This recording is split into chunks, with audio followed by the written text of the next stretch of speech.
Então, bora para a parte dos prompts para a gente poder colocar o Stefan e o Gary para poderem debater a copy que a gente gerou. Então, basicamente, deixa eu só explicar rapidinho como é que isso vai funcionar. A gente vai fazer quase como se fosse um ping-pong entre os dois, utilizando a nossa copy. Então, aqui eu não vou registrar as saídas, ok?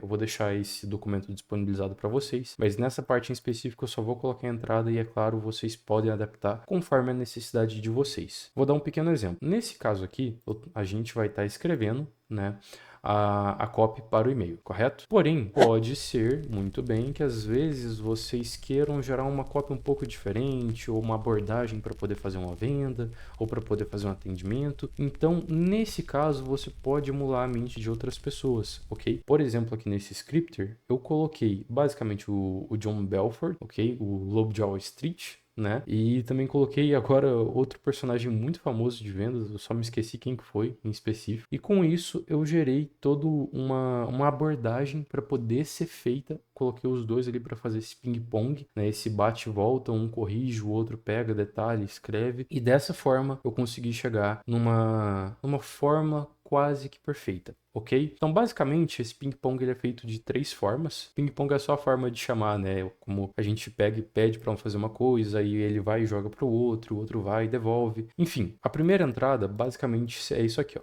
Quero que você reescreva esse e-mail como se fosse escrita por Stefan. Daí logo depois ele vai te gerar a saída, obviamente, né? E você fala, perfeito, agora anote os pontos falhos dessa abordagem como se fosse Gary Halbert. Ele vai também, né, gerar ali os pontos falhos e tudo mais. E você pede agora, né, para que o Stefan reescreva a abordagem, corrigindo os pontos falhos levantados por Gary e justifique suas alterações. Então até aqui a gente já vai ter uma copy muito, mas muito melhor, porque agora ela vai realmente ter ali alguns gatilhos mentais a mais, vai ter uma técnica em específico, vai ser algo que vai realmente ser mais lapidado. Mas detalhe, pode ser necessário gerar mais alguns prompts para lapidar a copy conforme seu contexto, né? Então, por exemplo, às vezes, de acordo com a abordagem do Stefan ou do Gary, a finalização vai ser para indicar que você quer marcar um encontro com a pessoa, né, pessoalmente, alguma coisa assim do tipo. Então, é necessário você sempre especificar, né, também, às vezes fazendo essas alterações, qual que vai ser o CTA em específico, ou às vezes eles acabam colocando alguma coisa, né, na copy que não condiz com a sua realidade. Então é necessário fazer pequenas alterações, mas no mais é isso e bora para a prática. Ok, agora eu vou colar aqui, né, o nosso primeiro prompt e pedir para ele poder reescrever a nossa última copy. Lembrando, era uma última chamada para o carrinho de vendas que iria ser fechado, ok? Então o Stefan já está gerando. Olha, aqui particularmente a gente já pode notar uma mudança principal nesses primeiros 2 parágrafos. Aqui, enquanto a primeira copy ela já estava mais direta e reta, dessa vez o Stefan acrescentou mais algumas coisas, né? Como por exemplo, você está a um passo de transformar completamente sua estratégia de marketing digital com a Sendify. E aqui vai o alerta final. Ele também colocou, né, uma situação para você poder imaginar. Então, para você realmente visualizar na sua mente uma situação. Imagine isso, uma ferramenta poderosa que automatiza seus lançamentos de marketing digital, gerencia seus grupos e comunidades, dispara mensagens em massa, recupera carrinhos abandonados e evita bloqueios no WhatsApp. Tudo isso enquanto você cria centenas de webhooks para automações adicionais. Parece um sonho? Não, isso é assim de faz. Então, cara, aqui, enquanto essa daqui era uma copy, tava até que boa, né? Novamente ela foi gerada pela versão 4.0 do ChatGPT, mas aqui já era uma versão que estava relativamente boa, mas a gente conseguiu melhorar ela em 50%. E agora a gente vai melhorar mais uns 50% dando a segunda entrada. Dessa vez utilizando o Gary. Bora lá. Certo, o Gary gerou aqui, no caso, né, os pontos falhos dessa copy. Detalhe, uma coisa que eu também preciso pegar e explicar para vocês. Dependendo das pessoas que você estiver utilizando para poder emular a mente, é necessário, é claro, que você tenha um conhecimento prévio de como funciona basicamente a mente de cada uma dessas pessoas. Por quê? E não é nada de tão complexo. Às vezes, o Stefan vai ter uma abordagem que segue para o caminho A, enquanto o Gary vai ter uma ideia que segue para o caminho B. E uma é totalmente antagônica à outra, uma é totalmente diferente da outra e leva para caminhos totalmente diferentes, ok?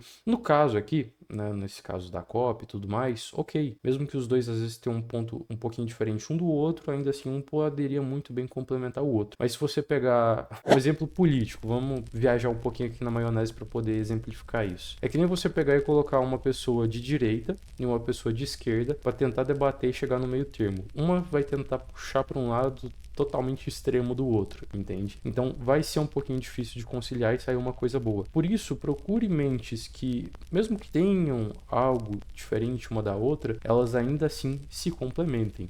Ok? Então bora lá. As anotações que o Gary fez. Primeiro, falta de foco no benefício imediato, né? E aqui ele exemplifica um pouquinho, detalhe, ó, a frase em específico onde isso pode ser observado. Chamada de ação ambígua. A chamada de ação cadastre-se agora é genérica, precisamos de um CTA mais emocionante e urgente, algo como garanta seu lugar antes que seja tarde. Fica boa. Personalização superficial. O uso de nome é bom, mas precisamos ir além na personalização. Que tal fazer uma pergunta específica ou uma afirmação que ressoe diretamente com a experiência e desafios do leitor? Prova social insuficiente. Daí aqui ele também detalhou por quê. Urgência poderia ser mais tangível.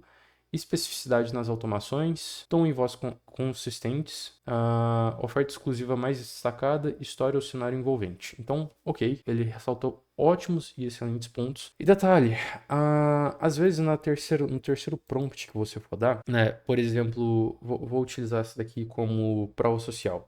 Ok? A prova social insuficiente.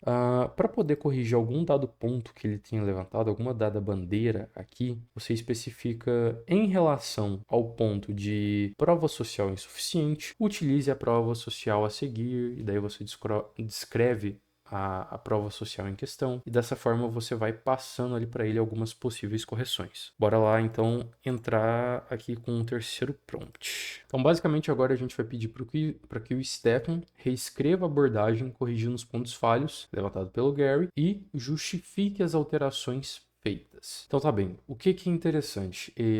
Obviamente, né, o Stefan reescreveu, que você pode ver que alguns pontos mudaram, por exemplo, esse parágrafo aqui, anteriormente, na primeira geração, ele estava um pouquinho maior, né, na hora que foi reescrito pelo Stefan.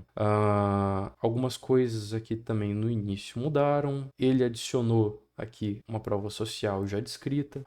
Ele mudou também o CTA e agora ele justificou as alterações ponto a ponto. Então ele colocou foco no benefício imediato. Adicionei a frase: imagine acordar amanhã e descobrir que 80% do seu lançamento está automatizado. Logo no início para capturar o benefício imediato e direto. Ele trocou a chamada de ação, que a gente havia comentado, né? De faça seu cadastro para garanta seu lugar agora. Ele deu uma personalização aperfeiçoada, né?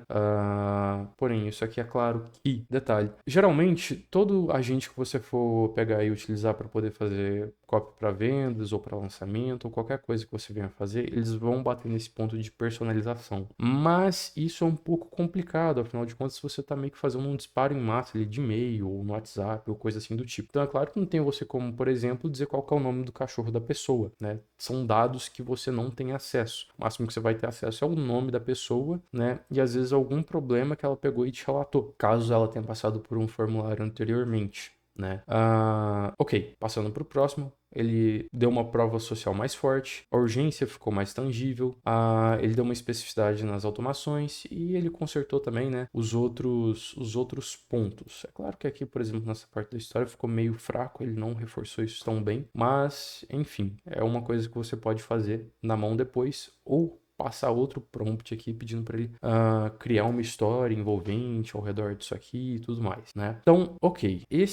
Então, ok, galera. Basicamente era isso que eu queria dizer com colocar, né, duas mentes geniais dentro do copyright para poder trabalhar para o seu lançamento. Lembrando, isso aqui foi uma copy somente por e-mail, né? E é claro, ainda tem uma outra estratégia que eu vou ensinar agora para vocês poderem melhorar, mas vocês podem observar que daquela primeira copy, né, que a gente havia gerado, para essa última agora, ela melhorou muito. Mas muito, muito, muito mesmo. E como eu comentei, pode ser necessário, fica a seu critério, que você gere outros prompts, né, especificando ali se você quer que o Stefan faça alguma dada coisa, ou se você quer que o Gary levante alguma dada coisa. E pode ser necessário que você tenha que passar mais alguns inputs, né, para poder refinar ainda mais a copy e deixá-la condizente com a sua realidade. Ok?